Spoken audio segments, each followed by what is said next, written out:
আর কই যাই আমার বাড়িঘর চিনি না, আমার বাবা মা চিনি না, স্বামী সন্তান চিনি না, আমার ছেলে মেয়ে চিনি না, বাবা মা স্বামী সন্তান কারোরে চিনি না। তখন কোথায় যান, কী করি? আছে পারিবারিক সমস্যা। ও, আমি ওই ঠিকভাবে মনে কি সঠিক বলতে পারি না। স্বামী সন্তান সবই আছে, তারপরও মানুষ পারিবারিক সমস্যা থাকতে পারে। ট্রেন রাস্তায় থাকতে হবে, বাবাই মা বোন থাকে ট্রেন রাস্তায়, ওইসব মানুষ আমরা।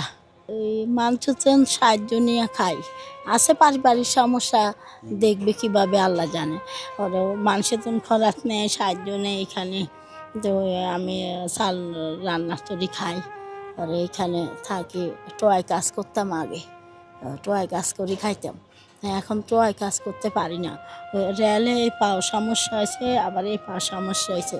তো এই জন্য ওই কি একটা দিয়ে চুরি ওই পানির ওইখানে যাই, পানি বরে ঠরে আনিয়ে দাও কারো দে বাবা একটু পানি আনো, দেয় তারা কেউ আনি দেখ লোকজনরা। সমস্যা ওই তারা অনেক সময় যে বিরা সরকারিভাবে পোশাক পরা আসে, সব ব্যাঙ্গা ট্যাঙ্গা দিচ্ছে আছে। তো আমাদের বাবারও আমরা ট্যাগ নাই কেউ যায়, মাটি চুরি থাকো বেরিয়ে এখানে। এখানে ওনাকে দেখতেছি প্রায় 7-8 বছর ধরে। 8 বছর ধরে উনি আগে ওই সাইডে ছিল, এখানে চায়া চিন্তিয়া খাইতো, ওই সময় সুস্থ ছিল, পা ভালো ছিল। তো ওনার পায়ে এখানে যায় একটা তার কাটা ঢুকছে, তারপরে এইটাতে ইনফেকশন হয়, পাইকে গেছে চিল্লাপাল্লা করে। এই জন্য আমরা স্ট্যান্ড থেকে কিছু টাকা পয়সা উঠে ওনারে পাঠাইছিলাম, কিন্তু মাথায় খুব সিট আছে, অনেক সময় চিকরা বাকরা করে সব আউলিয়ে ফেলায়। তো এই ডাক্তারের কাছে যায়, ওখানে মেডিকেল ডাক্তার ওনাকে রাখার মতো ক্ষমতা হয়নি, ওখানে মাইরা ধুইরা চিল্লাপাল্লা করে চলে আসে। চলে আসার পরে এই ইনফেকশন হয়ে পাউডার নষ্ট হয়ে গেছে। তারপরে আবার পাঠাইছি, পাঠানোর পরে আপনার পাউডারে কেটে ফেলেছে। কেটে ফেলানোর পরে ওখান থেকে এই যে এখানে আইসা এখানেই থাকে, স্ট্যান্ড থেকে কিছু টাকা পয়সা যে সময় পারে দেয়, এই চায়া চিনতে এইভাবেই খায়। খুব অসহায়, খুব অসহায়, প্রচণ্ড অসহায়। এবং পাটা তো নেই, এখান থেকে ওই ভারী মানুষ তো, আমরা লাঠি কিনে দিয়েছিলাম, কিন্তু উনি ওটা ব্যবহার করতে পারে না।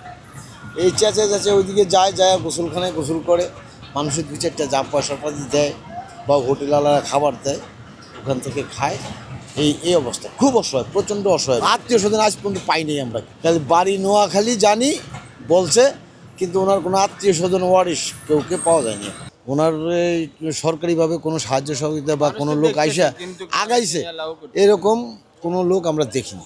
আর বেশি সমস্যা তো ওই যে পাও অ্যাক্সিডেন্ট হয়েছে, মেডিকেল গেছি আইসি। আর কই যাই আমার বাড়িঘর চিনি না, আমার বাবা মা চিনি না, স্বামী সন্তান চিনি না, আমার ছেলে মেয়ে চিনি না, বাবা মা স্বামী সন্তান কারোরে চিনি না। তখন কোথায় যান, কী করি? তো এইখানে অনেক বছর রয়েছি, সবাই চিনি, ওই মসজিদের ইমাম মমিনদুল্লাহ সবাই। তো এইভাবে করে থাকে। এগুলা কালকে কেউ দিয়েছে আমাকে, তো এখন এগুলা ঠিক করে নিয়েছি। নুন মরিচগুলা ঠিকঠাক ওটিকে আর দিয়ে আনি না, তো আমি মাঝে মধ্যে বাজারে যাই হেসুরি, এভাবে কষ্ট করে খাই।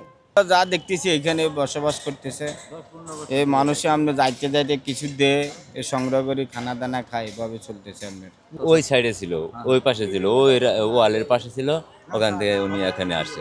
প্রায় 15 বছর যাবত এখানে থাকে উনি, এখানে খাওয়া দাওয়া করে। এখানে সে একাই, সে কাউকে তার পাশে আর ভিড়তে দেয় না, সে একাই, কাউকে কার সাথে কোনো সঙ্গ নাই, মাঝে মাঝে খালি চিল্লায়।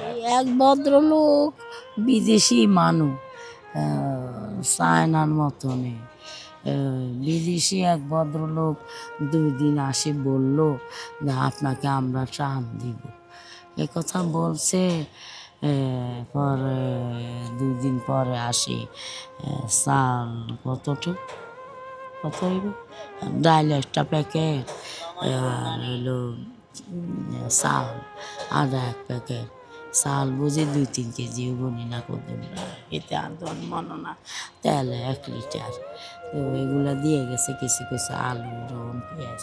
ওনার এবং এই পর্যন্ত এই যে 8-10 বছর 15 বছর যাই এখানে আছে, কোনো অলি ওয়ারিশ ওনারকে নেই। ও খুব প্রচণ্ড অসহায় মানুষ, কেন পঙ্গু মানুষ তো, খুব অসহায়, খুব অসহায়, প্রচণ্ড আমরা যে সময় এখানে বৈশাখী হাত পাতে মানুষজন আসে দেয়, ওই যে স্ট্যান্ডে গেলে ওখানে একটা হোটেল আছে, হোটেলে মাঝে মধ্যে খাবার দেয় এই।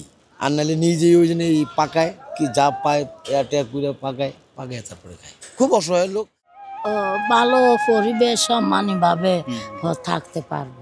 এক নাম্বার কথা হচ্ছে যে আমি যে চিনি না আমার স্বামী সন্তান বাবা মা ছেলে মেয়ে